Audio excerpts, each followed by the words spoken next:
বাংলাদেশের সবচেয়ে জটিল প্রাণী হইল সুন্নি মুসলমান।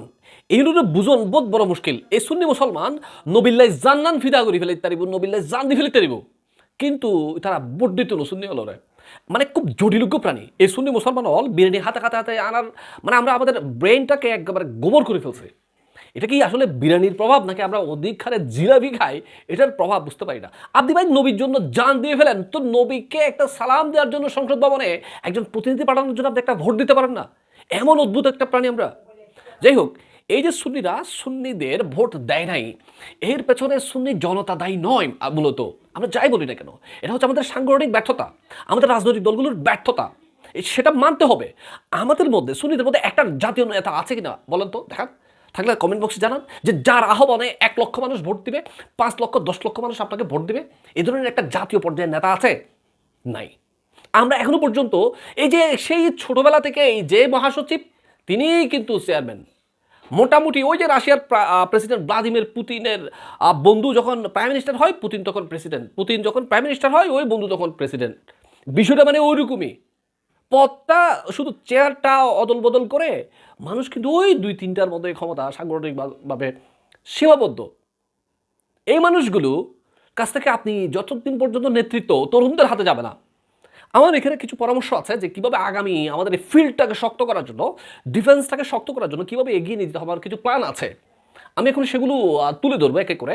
প্রথমত হচ্ছে এই যে সাংগঠনিক পরিবর্তন আনতে হবে। সাংগঠনিক নেতৃত্বের পরিবর্তন মানে তাদের অদক্ষতার কারণেই আজকে মাঠের মধ্যে এই বিপর্যয় হয়েছে। पैसों की ज़रूरत है यहाँ पर वोट लेने के लिए, वो भी ইম্পর্টেন্ট বাত হ্যাঁ, লেকিন সাংগঠনিক পরিবর্তন আনতে হবে নেতৃত্ব স্থানের মধ্যে। দ্বিতীয়ত হচ্ছে এখানে অসংখ্য সুন্নি তরুণদের কর্মসংস্থানের ব্যবস্থা করতে হবে। এই জন্য আমরা বিভিন্ন শিক্ষা প্রতিষ্ঠান নতুন করে স্টাবলাইজ করতে হবে।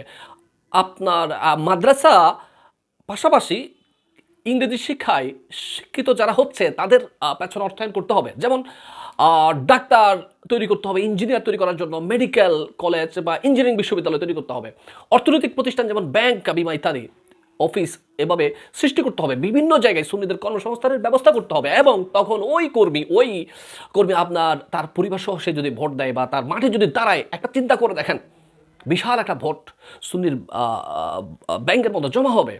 তো আমাদের এই যে সংগঠন আজকে 40-50 বছর যাই বলেন না কেন, একটা অর্থনৈতিক বড় একটা শক্তিশালী প্ল্যাটফর্ম সুন্নি জোট সৃষ্টি করতে পারে নাই।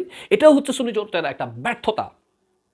প্রশাসনের মধ্যে আমাদের ঊর্ধ্বতন সেরকম কোনো কর্মকর্তা সুন্নি জোটের সমর্থিত নাই। তো যে 5 আগস্টের পরে দেখা যাচ্ছে অধিকাংশ বিএনপি বলেন বা জামাতপন্থী ঢুকে গেছে, সেখানে আপনি কয়জন সুন্নি মতাদর্শী অফিসার বড় পদের মধ্যে আছে? নাই। সেদিকেও খেয়াল রাখতে হবে।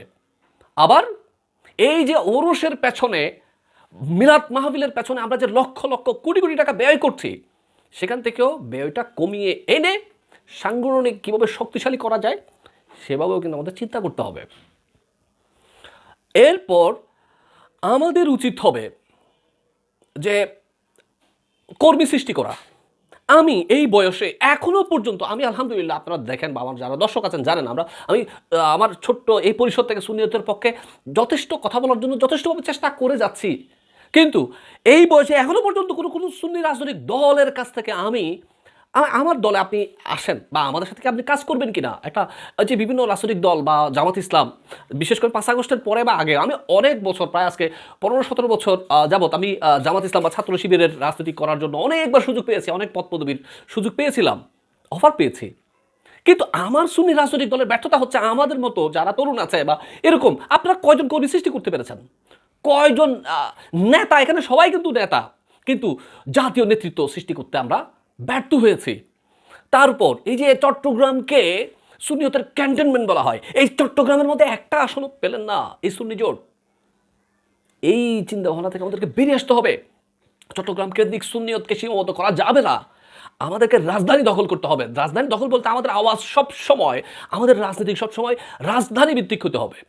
যতদিন পর্যন্ত আমরা রাজধানী ভিত্তিক রাজনীতি করব না, ততদিন পর্যন্ত আমাদেরকে অন্য অন্য দলের জাতীয় নেতৃত্ব স্থানীয় যারা আছেন তারা আমাদের গুনবে না। তো আমাদের প্রেশার ক্রিয়েট একটা গ্রুপ আছে, সেরকম আমাদেরকে নিজেকে সৃষ্টি করতে হবে। যেমন হেফাজত ইসলাম, তারা ক্ষমতায় না থেকেও কিন্তু সরকার তাদের কথা শুনতে বাধ্য। এই ধরনের প্রেশার ক্রিয়েট গ্রুপ আমাদেরকে সৃষ্টি করতে হবে। আর আমাদেরকে সবসময়, যেমন গতকাল ভোট হয়েছে, আজকে আমরা যদি ভোটের 4 বছর 10 মাস বা 11 মাস জনগণের সাথে আমাদের কোনো সম্পৃক্ততা নাই, বা আমরা জনগণ আমাদের চেনেও না, ভোটের 1 মাস আগে আপনি যখন মাঠে আসবেন, আপনি জানবেন যে কীভাবে খেলতে হবে, কোন দিকে গোল দিলে, কোন দিকে খেললে দ্রুত গোল দিতে পারবেন, সেটা আপনি জানবেন। সো আপনার কী হবে, বিষয়টা যদি ভাবে বলি, আপনি সারা বছর প্রস্তুতি না নিয়ে পরীক্ষার 10-20 দিন আগে যদি প্রস্তুতি নেন, আপনি হয়তো ঠেলে টুলে কোনো রকম পাস করতে পারেন, কিন্তু গোল্ডেন এ প্লাস তো পাবেন না। সো আমাদের কী করতে হবে, পুরো বছরটাকে কাজে লাগাইতে হবে, পুরো 5টা বছর কাজে লাগাইতে হবে, জনগণের সাথে আমাদের সংশ্লিষ্টতা বাড়াইতে হবে। ভাই, আপনাদের মানুষ চেনে না, আপনাদের নেতৃত্বের ব্যর্থতার কারণে মানুষ আপনাদের চেনে না। সুতরাং মানুষ যাতে করে চেনে, যেভাবে চেনে সেইভাবে পদক্ষেপ আমাদের নিতে হবে। Best of luck. চাইলে ভিডিওটা শেয়ার করবেন এবং আপনার মতামত কমেন্ট বক্সে জানাবেন। আল্লাহ হাফেজ।